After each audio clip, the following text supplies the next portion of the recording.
You're listening to Mondays Unfiltered, the podcast for anyone who's accepted that work is inevitably work.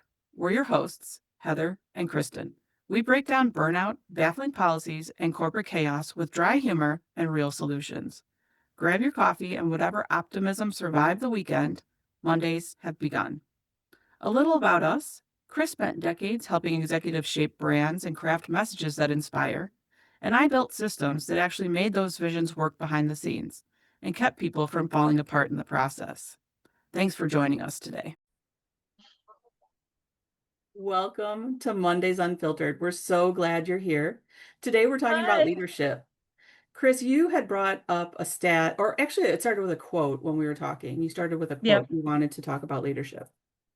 Yeah, I found it on The American President, which is a movie. I think it's with Annette Bening, and I can't remember who played the president, but it's a I have really not cute seen it. movie.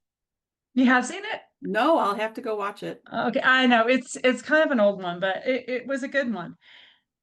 So here's a quote. People want leadership, Mr. President, and in the absence of genuine leadership, they'll listen to anyone who steps up to the microphone. So I think there's a lot packed into that one quote because you and I have talked about leadership a lot. Hmm. I don't really think I came up with a specific stat in here, but I did find a really good Forbes article um, that mentioned how servant leaders will boost profits and employee morale. Now, I would say it's important to have the employee morale first, and that will help you boost your profits. But again, they don't have a stat in there, but there's a lot of stats that have come out recently, like in Gallup, that talk about people leaving companies because they don't like the manager or they don't feel that they have good direction or they're not aligned on communication. So, and I think you had a good point about what good leadership looks like. And Yeah, I so mean, it was kind of a fun one. yeah, I'm representing Chicago, a lifelong Chi town here, and we have a really great example currently with the new Bears coach, Ben Johnson. And he's brought so much energy to the Bears. I was a fan of the 85 Bears. I did the Super Bowl shuffle. I probably still know it. If the song came on, I could still do the dance. But that The same Bears. energy, the Bears, that same energy is showing up currently in the current Bears. They're just Uh, kicking butt. And what's cool about Ben Johnson is his energy in the locker room is like infectious. You see him like just get so energized. And I know it's radiating off onto his players. And you can see even when they're down, they're not giving up because they have someone cheering for them and voting them on. And it's not even in the crowd, it's like in their home huddle. Like these people are there for each other and you can see them come together.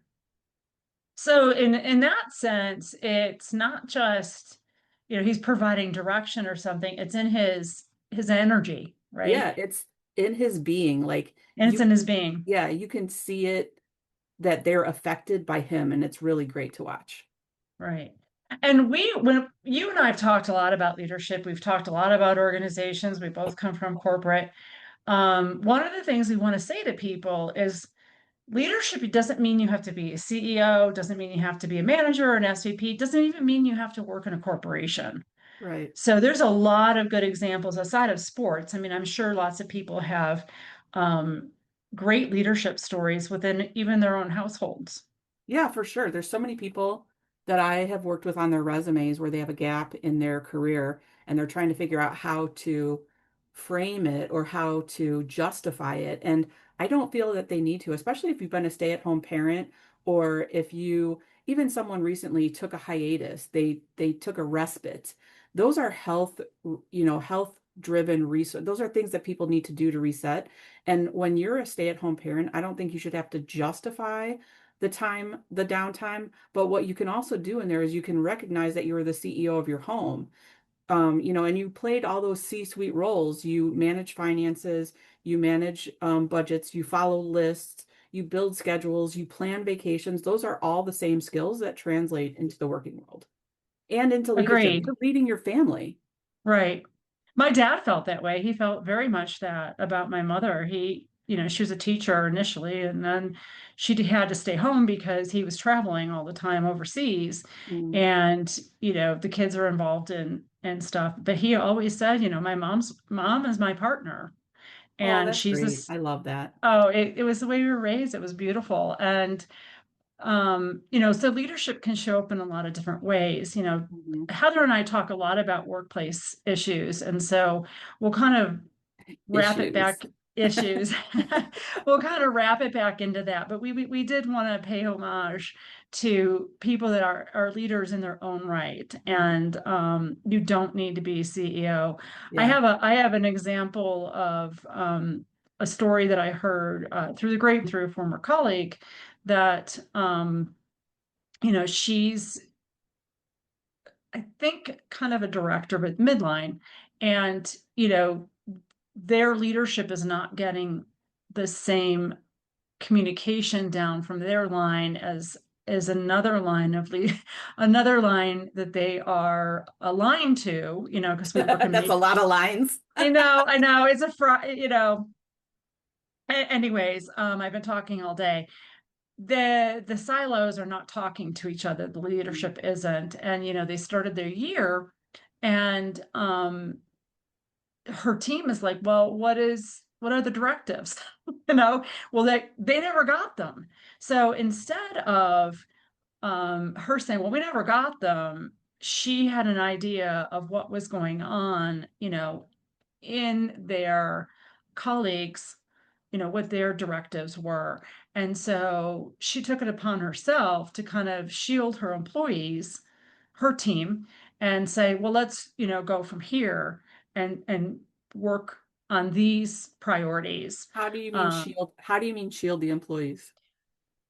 so maybe it's not the right word. It was, she didn't throw her leadership under the bus. Ah, it is the right word, I Yeah, think. so she didn't throw her leadership under the bus because they had not gotten their key initiatives, their priorities in order for the 2026 year yet, nor had they communicated them down, Mm. nor had they communicated with their peer leadership in the other departments. Do you know Eh, how she communicated to the team, like what she said to them, or was it you just know that she was doing well by not, giving um, negative connotations or stories to her employees?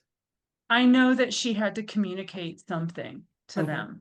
She had to give them some direction because they're much lower level and they are interacting with the other department. Yeah. And so they have to do, business as usual and interact with their peers. And if they didn't know what they should be doing, that whole line that the person that I'm referring to would look terrible in Yeah. essence. Yeah. And so it would create a lot more stress, both for her employees and for the situation. So she had an idea of what she'd been there long enough. So Yeah. she had an idea of what directive to give. So to me, that was like the sign of amazing leadership. Agreed. Agreed. If I was looking for someone to be recognized as a leader or be promoted because of good leadership, that's an example of what I would look for. I've been in situations in past jobs where, and this is a true story, um, the head of that department disappeared and went off on medical leave. Okay. And it was a very mysterious situation. And um, we kind of there was one person that was one or two people that was reporting to them, but we all had to get together Hmm. and kind of pick up the reins. Yeah, I we was had I one at was my office too. Exactly. Yeah. It was like all of a sudden they were gone, and we're like, who's managing the files? And we were trying to figure out, like, people are curious. So they're trying to figure out what happened to the person. They're trying to recount experiences and almost create stories. And really what it came down to was it didn't matter that we had to step up and manage the client work. So that's leadership. Yeah. To me, that's leadership. And we've all been in situations, work situations, otherwise, where people will go, well, I want to get promoted. Hmm. just for the sake of getting promoted. And that happens, right? We know that. Right. Um, but I think there are a lot of really great examples of situations where we see leadership on a daily basis, but they don't necessarily have those titles. I've talked before, and I will talk more again about Patrick Lencioni. He's head of the Table Group. He writes those books, The Five Dysfunctions of a CEO, The Five Dysfunctions of a Team, etc. And the reason why I admire him and what his thought process is and his leadership training is he makes the principles really simple, and they really Hmm. are, right? Yeah. It's Yeah. you don't need a pretty complex system to get people rowing in the same boat. In fact, you need it to be simple.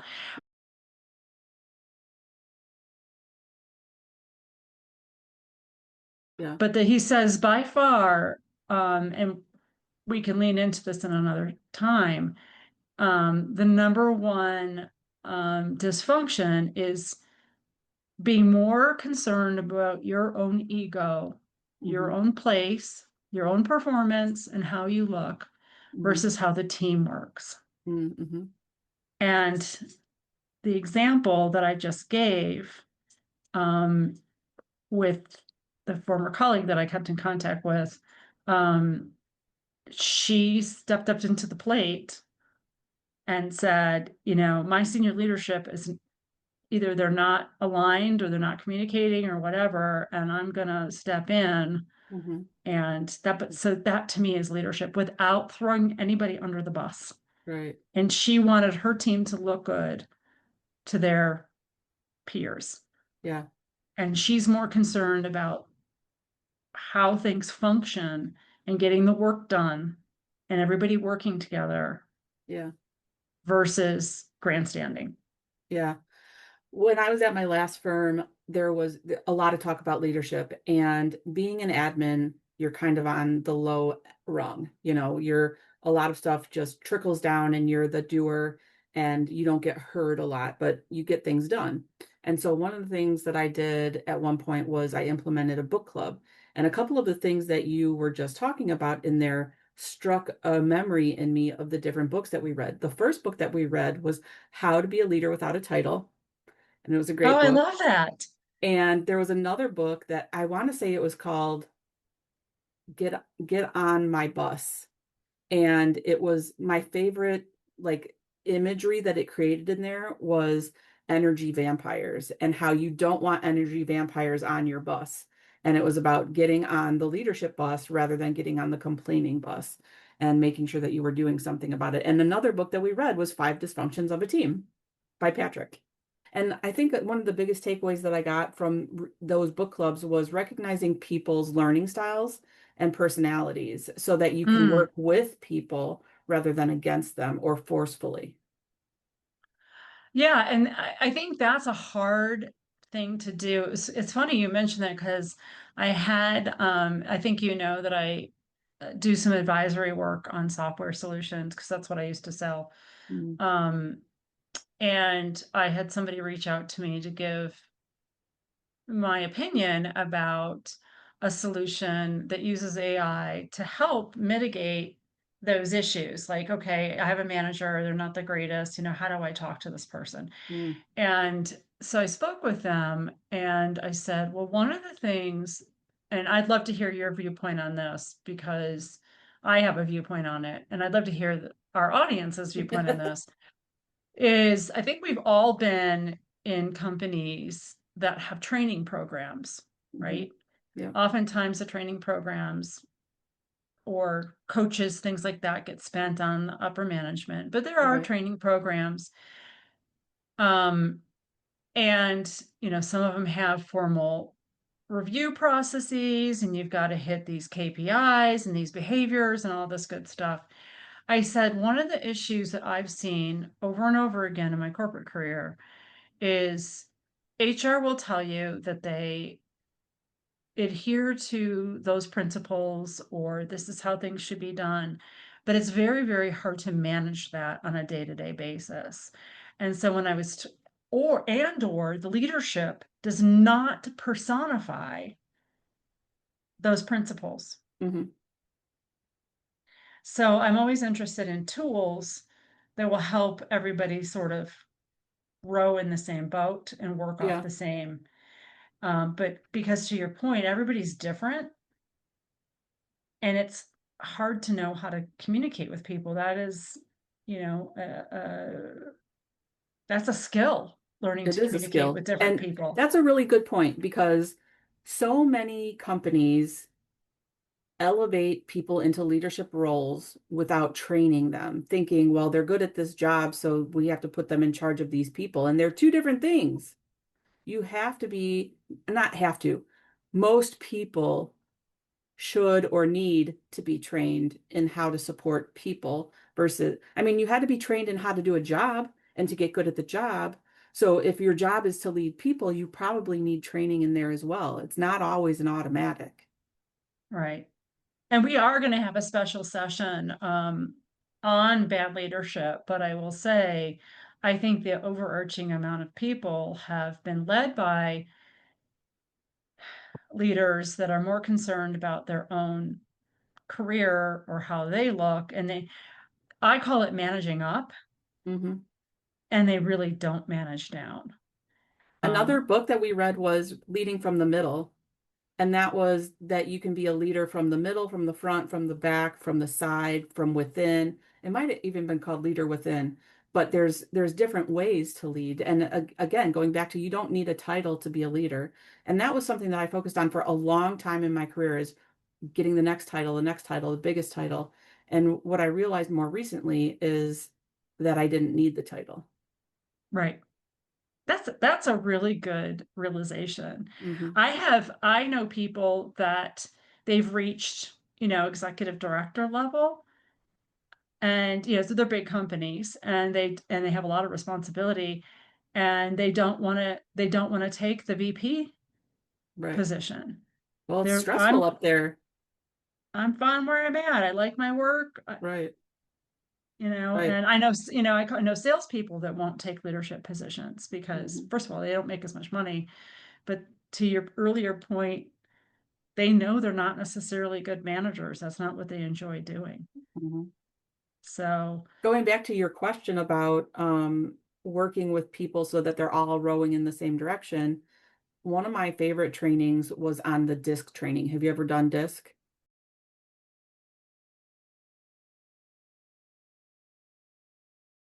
I have, but I cannot remember Okay. my So outcome. dominant influence, steadiness, and consciousness. And what was so funny, at one point in my career, my sister and I worked at the same office, and we went through the disc training together. And she and I are opposites. And we know that growing up, things that I like, she doesn't like, and just we're very different. We get along, but we're different. And when we took the training again, and I always end up like in the same, I'm a high D. So I'm very dominant, direct, like that's me all the way. And I had a little bit of movement in there where I was a little bit in the D and the I and the influencer. So I had shifted, but I was still primarily D. And she was conscientious. She was 100, 180 of me. She was completely Oh, opposite. wow. And we were like, no, no wonder. But it Oh, that's also so opened funny. my eyes to how I could communicate better with her because Yeah. now I saw from her point of view what she needs to be successful in moving the needle, what's important to her.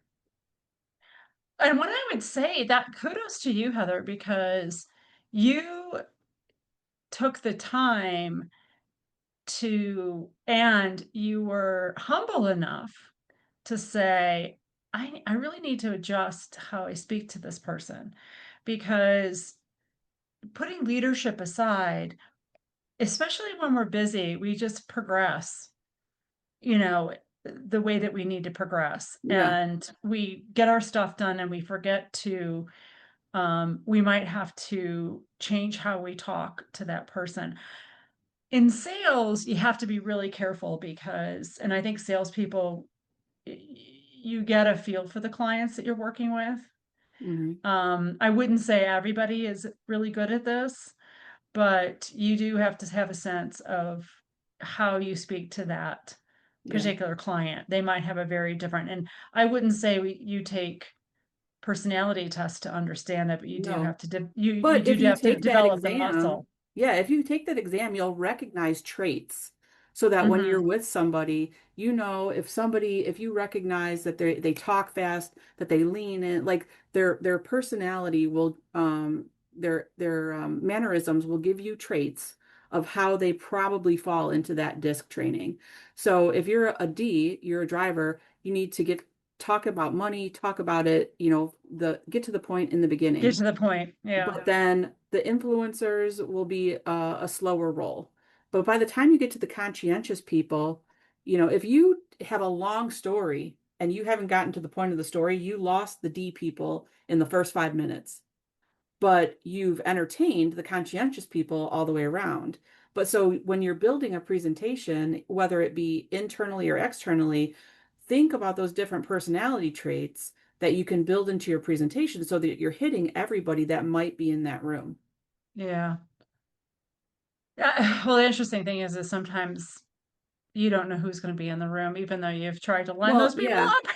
Well, and Um, that's why I say use all four mechanisms in the same yeah, presentation because then you're likely hitting everybody. yeah. Um, no, it's interesting. So that software company and it's in development that I was talking to the other day, they have an assessment tool and it does use AI. And I guess there's prompts built in Mm, that will help a manager like deliver feedback or help mentor. good. Because that's a lot of people. And it's funny because you'll see job descriptions for a manager position. It's like, oh, mentoring people. And it's like, well, that is not a natural talent in a lot of people. And to your point, they might be good at something, you know, but they're not good at Well, mentoring people. So, true, but I think a piece of that is you're mentoring always without knowing it. Somebody's watching you, regardless of your intention. oh, 100%. I agree with you. But I was going back to saying, somebody getting promoted to a management or an executive position doesn't necessarily mean, like we were talking about Yeah, earlier, that they have the capability to be correct. leaders. And then there are people that are quiet and, like you said, they lead from the back or they lead from the Mhm. middle, they solve. Servant leadership you mentioned earlier. Yeah. So there are some wonderful examples out there of situations I'm sure our listeners or our viewers could share some things of some really good leadership out there. I know that I've experienced it. I mean, I've had, you know, we laugh when we say, "Hey, we're talking about some of the woes of the workplace," but there have been some really good situations. Yeah. I was in sales and I had a sales manager that now I think he must have been a D because when you showed up and you had an issue, like he was so busy, but when you showed up and you had an issue, you just got on the phone with him, you Hmm. told him what you needed, and you had to be Yep. very succinct about it. I learned Yep. a lot That's about a that. high D. And as you know, I can go off on tangents. So I probably bore you. But You don't bore me. But I'll at bring any it back. rate, so There's so many people at my last office that I would consider great leaders. And I reference our cultural diversity and inclusion program. So it's diversity DEI programming was called cultural diversity and inclusion. There were 12 different programs. It was a nationwide thing. It started off kind of slow. It started the first year that I was there, and over time it grew exponentially. And I feel like everybody that was involved in that space could be defined as a leader because they were doing something that was new and different and they were forging ahead, not that everybody was joining, but they were still, taking up space and sharing their information and making sure that people knew the value of their programming. And I would give several thousand people there at that organization high props for leadership in that space. yeah, because they were charting a course Yeah, that was new. And it was probably, each of those types of programs is different depending on the organizational right. culture. Another example of good leadership I've seen is a leader that hires people and is really clear about the directives, um, but is confident enough in their leadership to say, these people that I hired, either they know more than me or they Mm, have more capabilities or more creativity about whatever it is we're trying to do or solve. Mhm. And they give them autonomy, Yeah, clear direction, and they also are transparent enough that if somebody needs to come to them and bounce something right. off of, but I'm thinking again of one boss in particular that I've had that was like that. He would hire people and he's like, well, I hired them for a reason. They're really talented. Hmm. They have great ideas. We all come together, we share the ideas. I mean, it wasn't Nirvana all the time, but it was a great way to work. And because of that, and he did give kudos, right? Again, Excellent. he was not bombastic. He was not one of those, screaming and yelling. He was very soft spoken. People loved working with him Yeah, that's and we're great. very loyal and we produced really good work. Yeah. I have some great experiences of good leaders. One of my first companies I worked for back in the late 90s was a great leader and allowed me the opportunity to like make my way through the company, and I really enjoyed working for him, and someone I actually just had lunch with earlier this week was someone that I really looked up to that gave me that autonomy because again, as an admin, as a lower echelon on the pyramid, I didn't always have the opportunity to be heard. And this person gave me grace in learning and also in letting me share ideas and saying, let's see how it goes. And, he recently retired and we connected and we're going to start working together, on a project together outside of that. And that's what I love, those people that you gelled with, that I still remain friends with outside of the four walls. There's several people that I connect with regularly that have become my friends because they were great leaders in their space. And I looked up to them and really they taught me so much. Well, there's the other principle there in terms of, not having the ego, Hmm. but allowing people to grow, to stretch their wings and not Yeah. feel threatened by it and not put people in boxes. So we gave a lot of Yeah. really good tips today and some really great books that we've read. So I think we had a couple takeaways for people, Yeah. just to think back before we close it up. Yeah. Let me go into that really quick. Watch your ego. Don't be so focused. If this is for good leadership, okay? Yeah. Watch your ego. Don't be so focused on your career over the careers or productivity of your team. Hold your direct reports accountable. So we didn't really talk a lot about accountability, but accountability is important. In order to achieve number two, you need to be clear on what expectations are. People like clarity and understanding expectations and don't mind being held accountable when those expectations are clearly communicated. Avoid the temptation to protect harmony by not engaging in frank discussions Hmm. and asking for employees' views to tolerate healthy discord and listen to the ideas of the people you hired. Inspire trust so people are comfortable respectfully challenging your ideas. Then you, as leader, are better equipped to make decisions when you have been presented with those differing views. This does come from Patrick Lencioni's The Five Dysfunctions of a CEO. And so I wanted to give him a shout out and credit for that book. But those are really clear directives on how you can be a good leader. And I would say, going back to what we were talking earlier, Heather, that can be the same whether you're the CEO, the SVP, or a manager. You can use those same principles with your team, even if you're not managing people Right. That's where the managing up comes from, like where you're bringing leadership into your supervisory. and with your peers. True. And that's It's across. that, yeah, it's that example of being a leader without having the title. Right. I love it. Until next time, stay unfiltered. Stay unfiltered. We'll see ya. That's it for this episode of Mondays Unfiltered. If something today made you laugh, think, cringe, or finally question the workplace norms you've been conditioned to accept, good. That's where change begins. If you enjoyed the conversation, hit subscribe, share the episode with someone who deserves a better Monday, and help us push the movement towards healthier, more human workplaces.